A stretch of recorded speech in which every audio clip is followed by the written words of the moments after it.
You have followed me through life. You were there the day I was born, and you will be there the day I die.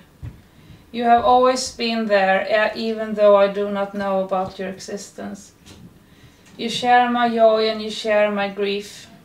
Even when I'm asleep, you're always there. But today I know who you are, and I have a lot to say to you. I neither love nor hate you.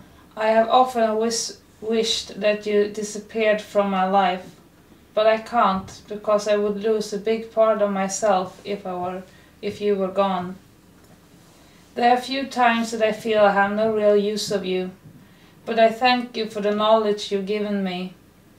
You made me unique, but you also made me a bit odd. You and I must learn to live and accept each other. You are not my friend and you're not my enemy. You are both at the same time. This is hard for me to say, but I'm grateful to have you in my life. You and I share so much together. We share the same body, the same memories, and finally we share the same beautiful soul. You're neither friend nor foe.